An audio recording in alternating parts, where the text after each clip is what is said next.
Welcome to part 2 of our episode with Mike Spencer. In this installment, Mike and I dig a little deeper into what makes Lethbridge a uniquely encouraging environment for the creatively minded, and about what the future may hold. It's really great to get to chat with people like Mike who see an opportunity to put something cool into the world and don't hesitate in getting to work. As you can see, you got some pretty cool local landmarks. I mean, our post office with the clock, and then if you were to walk up all the way to the back of this area, you can have a good view of the high-level bridge, which was, I believe, was built in 1909. And when the sun goes down, it goes down pretty much right over the high-level bridge, which is the longest and highest trestle bridge in the world. And if that's not cool enough, when all the lights, and when it gets darker and the lights of the city start shining, it just has a real intimate feel then, instead of being like now where the sun's shining down on you. As the evening closes in, you get a real intimate feel, and it's not big enough where you feel like you're at a 50,000 seat event. You're all of a sudden bringing yourself closer to the stage. So yeah, the nighttime is kind of a bit of magical time here. For some reason, we're a windy city, but we always seem to get, there's a bit of a breeze, it's dropping by the time the last act comes on. Yeah. And that's where that more intimate focus comes in. There's a bit of peace and calm to the whole thing. So I guarantee people will be dancing for each of the last acts each night, both Monday, Tuesday, and Wednesday. Performers need venues, and there's not nearly enough venues for performers to play at. So once you've done enough shows, you start to get on the radar, not only with the musicians themselves, but their agents, their managers. So, even though the Geomatic Attic itself is a small venue that also promotes outside of its own venue, and we'll do larger shows or things like this festival. But we also try to offer musicians nights to play that aren't their conventional nights, like during the week. Musicians are almost always looking for holes to plug in a tour. So we're never the first to the party, let's say. A tour is probably being imagined and kind of pieced together already, and then we'll be contacted and they'll say, Mike or the Geomatic Attic, can you do a Tuesday show with Joel Plaskin, for example, or another renowned Canadian musician or North American or European musician. And the advantage to us is that we're ready to do those shows, and we can do it in a smaller scale because the performers look at it as a bonus. It's something that they weren't expecting to be able to fill. And we'll do a Monday, do a Tuesday, do a Wednesday. But we'll also go outside of that box and kind of seek out musicians ourselves. And you can go on a band's tour schedule and you can say, okay, they're playing in Edmonton on this date, and then they're going to Penticton, but they've got two nights in between. So you kind of go, would you like to fill that hole? Would you like to come and play Lethbridge? Mm-hmm. And they might say, well, we've booked off 2 days, we want to chill out, go to Banff. But most times they'll go, oh yeah, sure, we'd like to add a night, what's the offer? And you'd have this negotiation between yourselves. So it's kind of an interesting dynamic. And you realize after a while the music scene is much smaller than you think it is. Yeah. Everybody seems to know everybody. And Canada's a big country, but almost guarantee any of the musicians that have played kind of, you know, small, medium, large venues, they kind of almost know each other. It's a kind of a fraternity that you can capitalize on, because if somebody has a good experience, they will tell other musicians. Mm-hmm. And if what they say is good, then other people will say, geez, I want to play Wide Skies, or I want to play a show for the Geomatic Attic, for example. A whole bunch of really good memories. I would say a real big highlight for me was when the Harpoonist played here 2 years ago and had special guest Gordie Johnson from Big Sugar. And also we had Jeff Hillhorst from Deep Dark Woods playing Hammond B3 organ.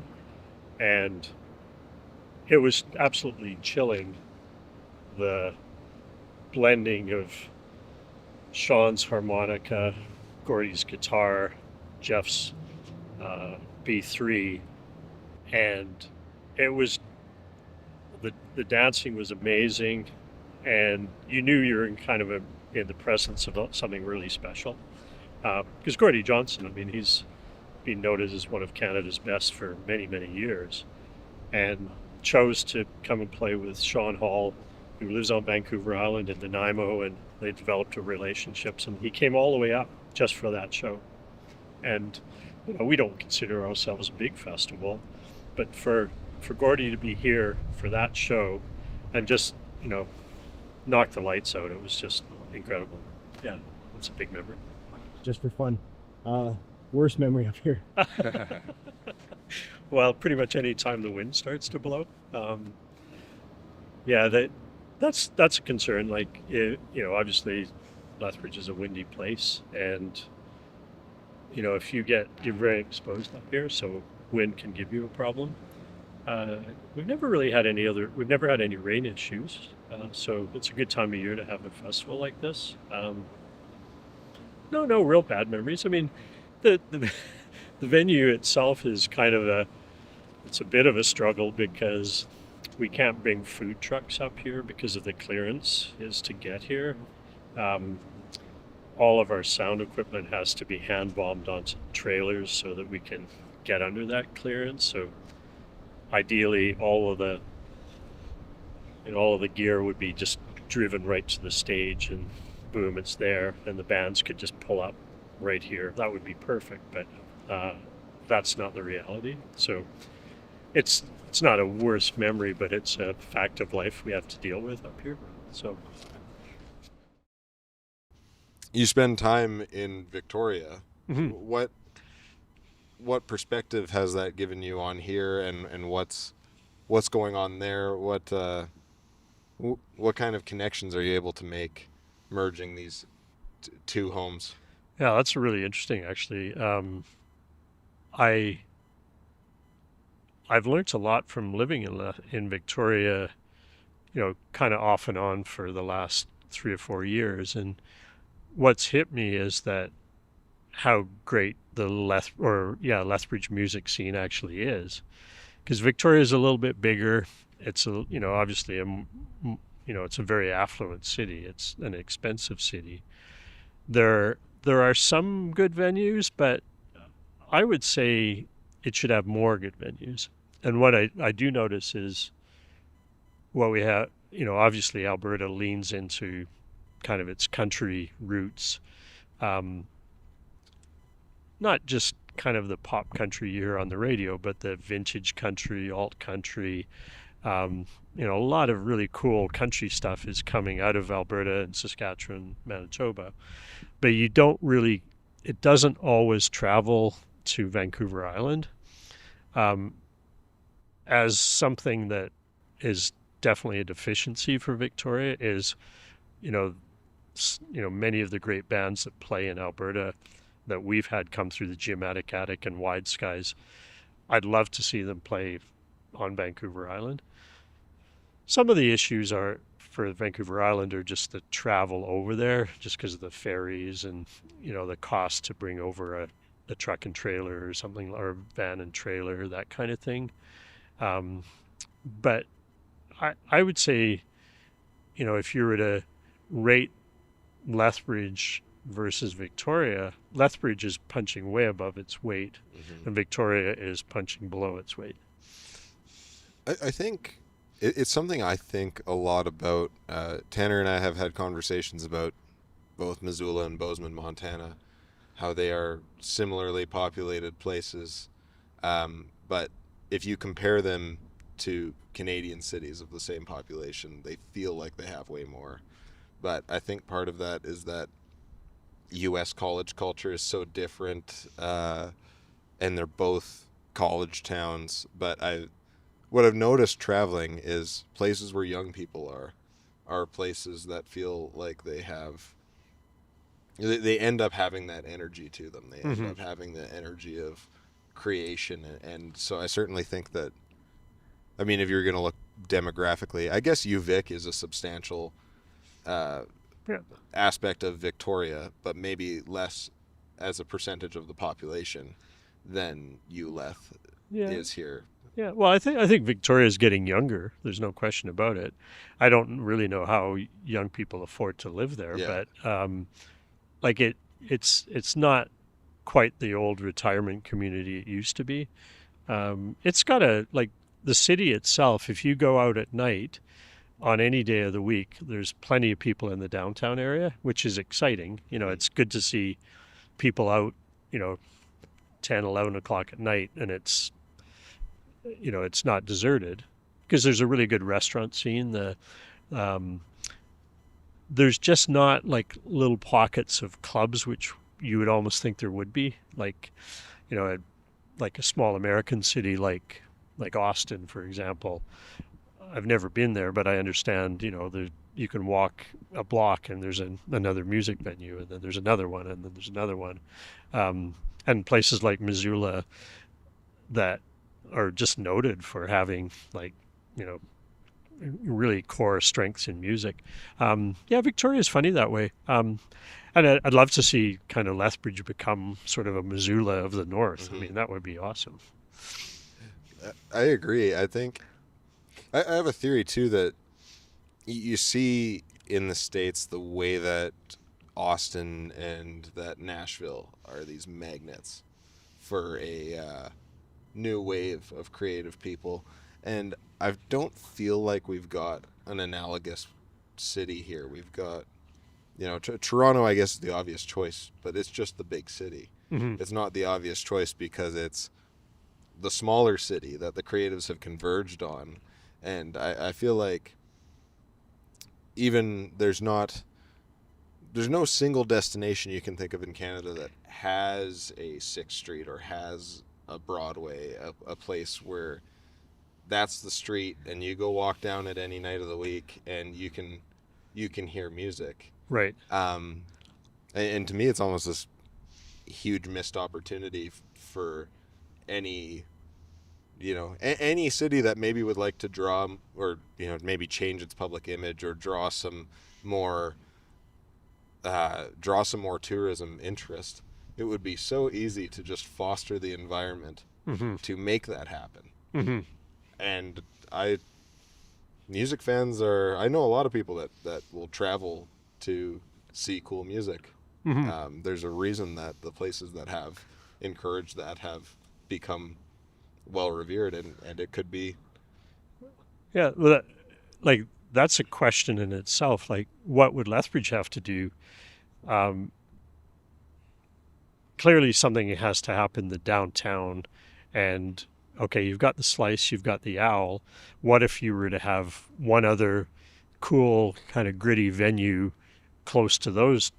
Would that be enough? That might be sort of the tipping point, where you start to get, hey, let's go to Lethbridge for the weekend because we've got a choice of these 3 shows. And we at the Geomatic Attic, we're on the outskirts of town, so it's not. I think we're doing something which is really important. But on the other hand, if we could do it right in the core of the city, that would be almost better. The financial part of it is the unfortunate reality, though, that than even in a relatively affordable city like Lethbridge. Downtown rentals or leases are more expensive. So can you make a viable music venue, another viable music venue, when I'm sure the Owl and the Slice, they're always pretty close to the edge about, are they viable moving forward? And, they depend on, the Owl in particular has done a really great job of, great food service and created a really good atmosphere that you can just drop in even if there's no music there. But yeah, I think we need certainly one more downtown music venue of a relatively small size that could bring in some quality performers. If you did that, then you could become a little more of a destination. But yeah, I would absolutely just love that. I'd be, that would make Lethbridge one of the cooler places all of a sudden, and when 30, 40 years ago, it definitely wasn't. It's come a long way. Well, and even if you think of, I was just at that festival that was so absurdly busy in Whitefish.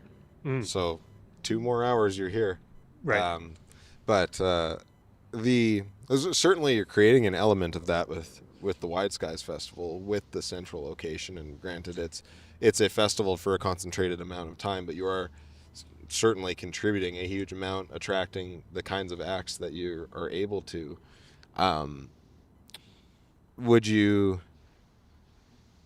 Do you have ambitions of growing the festival larger than it is now, or? Yeah, I think it's got so much potential. The unfortunate part is that this is probably a little bit of a personal opinion, but I think as a population, we don't really support music the way we should. People aren't really willing to pay for the opportunity to see something of real quality. I find that's a bit of a problem. People will attend all of the free festivals that you put on, but that's public money usually funding them, or sponsorships.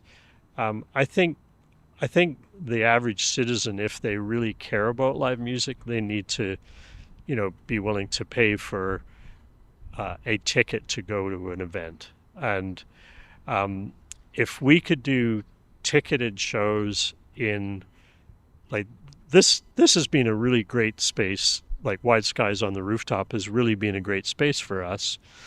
It's self-contained. We can do ticketed shows here. But if we could do something like on a green space within the city in the downtown, I feel like if we could use a civic center field, which will be in the future called the Civic Commons, if that could be turned into a legitimate festival space that could be closed off and you could ticket it, a little bit like the Calgary Folk Fest on Prince's Island.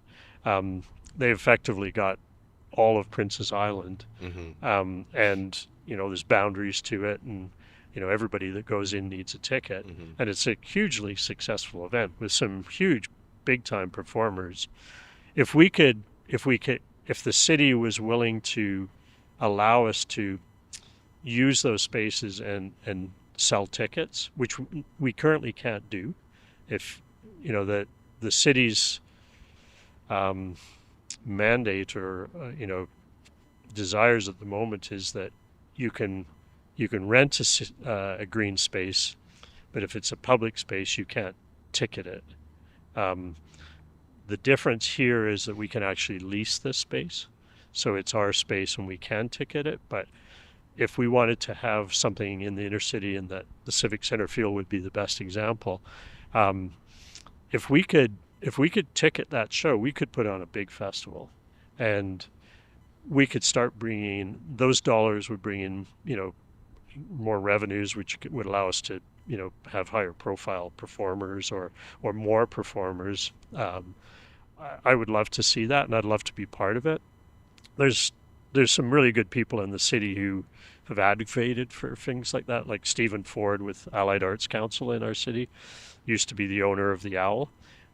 Stevens, the executive director of the Allied Arts Council, and I think he's really on board with, something like Wide Skies kind of morphing into a citywide festival, which includes involvement from all our venues, but also having a real focus of a week of music, for example.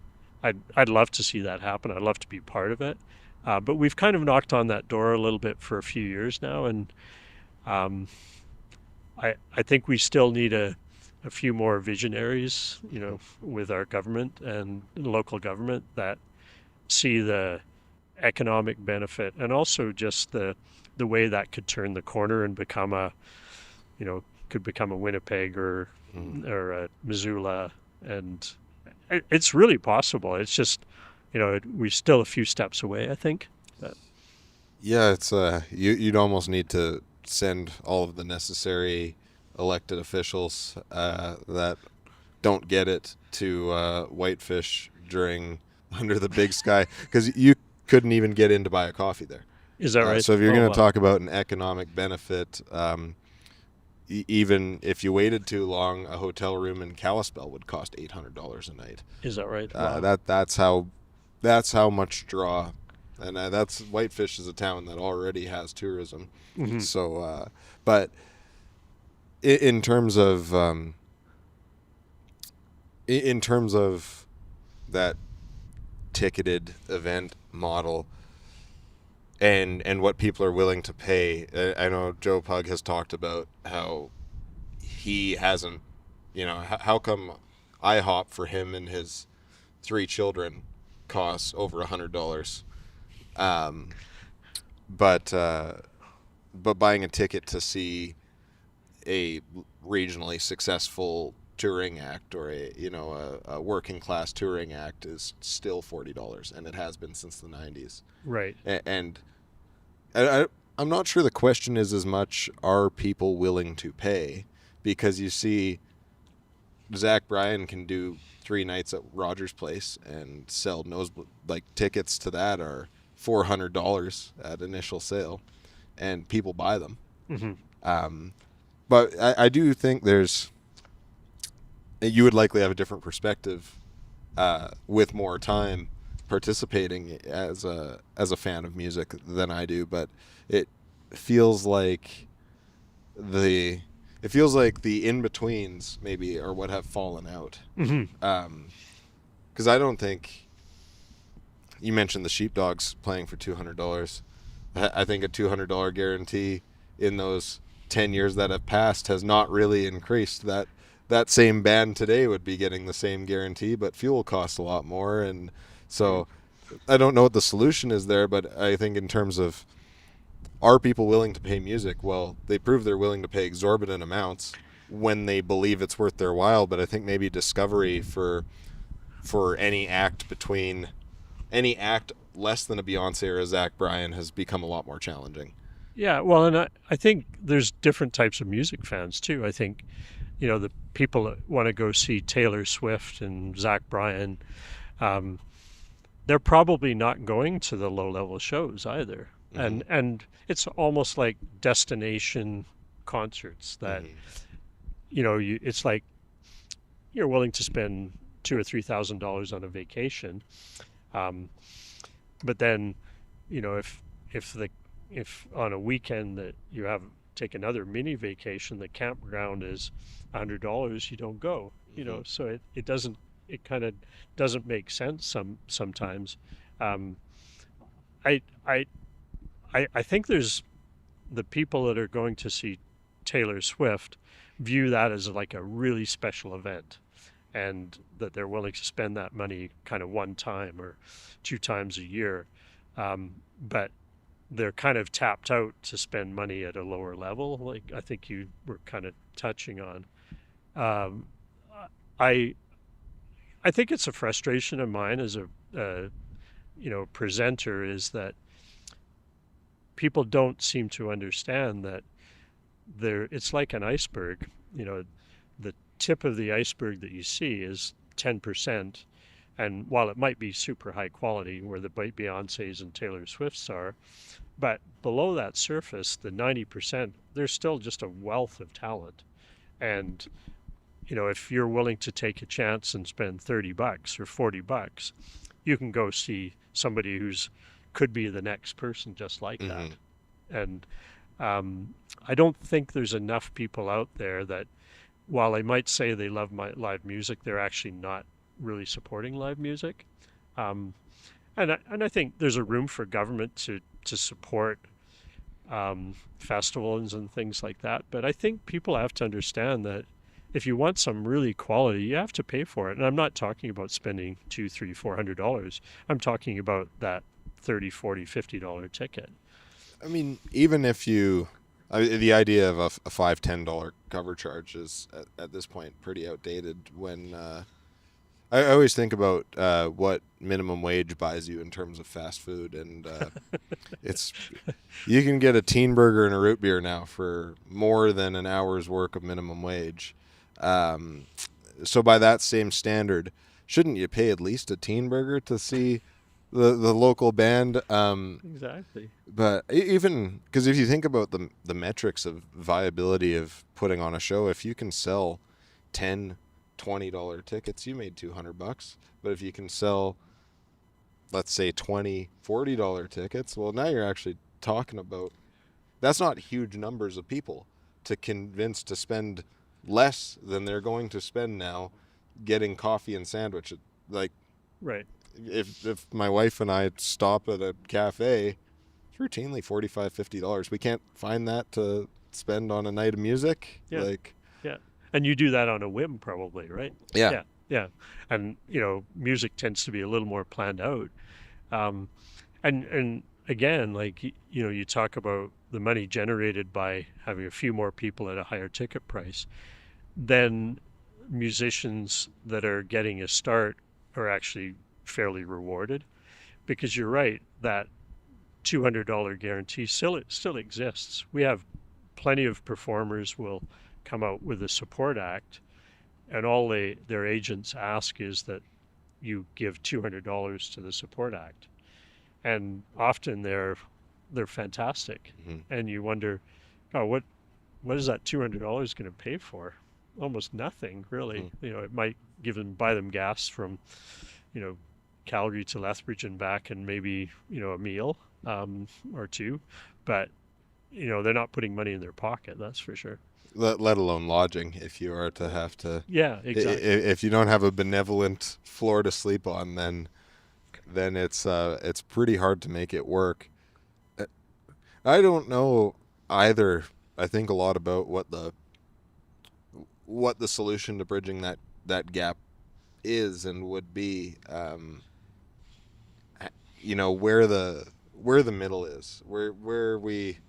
And I don't know if that's the internet. It's that people can blow up overnight and they can play Rogers Center. They can go from a guy on a bench playing into his phone to that in no time flat. But it's I had a conversation with a guy once, and he said that he used to make a full-time living just playing locally in bars, and the moment they started putting TVs in the bars, that's when that went away for him. Right. And there's certainly a discussion too about, I mean, I think everyone's gone and played the gig where you can tell that they're mad that they turned off the game for the music. And right. And those are neither good for your pocketbook or your soul. No. But certainly intentional creative spaces, I do think, like Geomatic Attic, especially curated spaces, are the answer to a lot of those problems, because you likely have people that you see every show you put on. Yeah, that's true. I mean, we're really lucky to have like a committed, core of people that come a lot, and it's not like the model is not impossible to make work.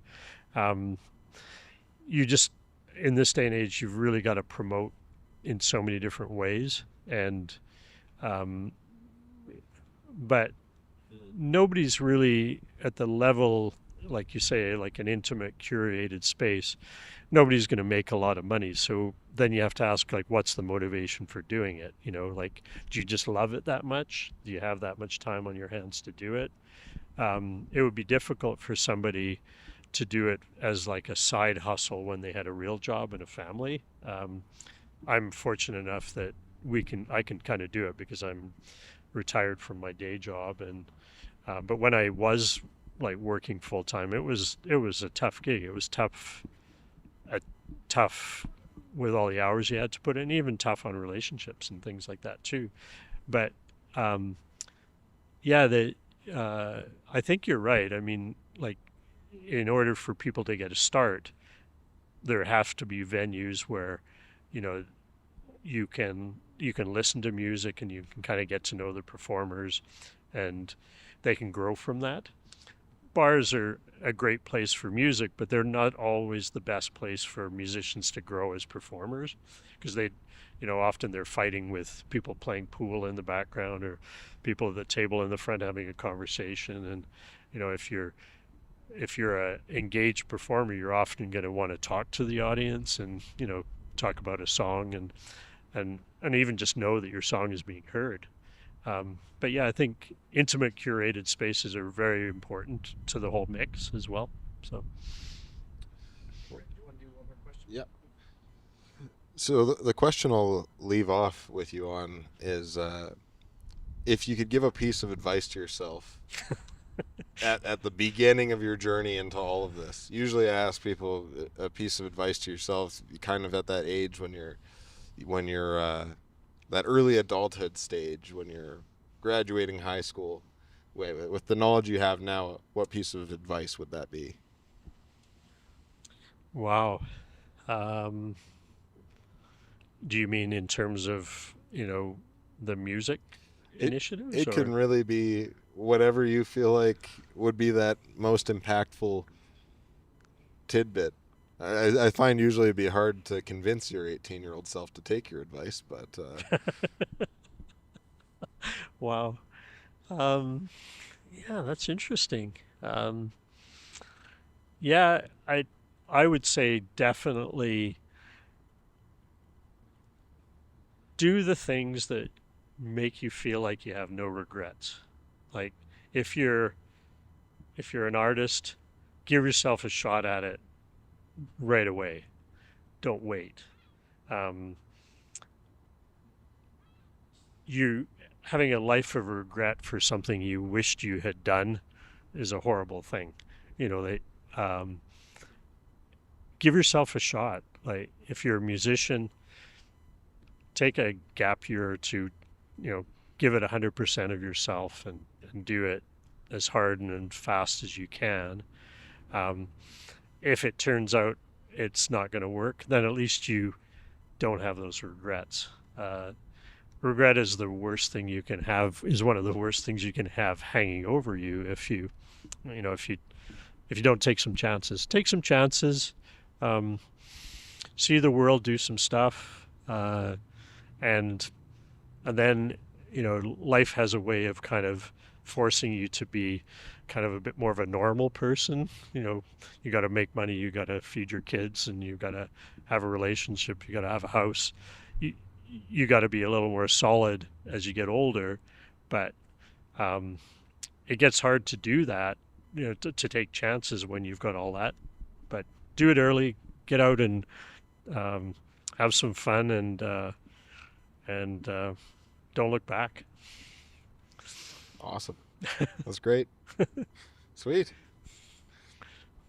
Well, that Thanks. was a great chat.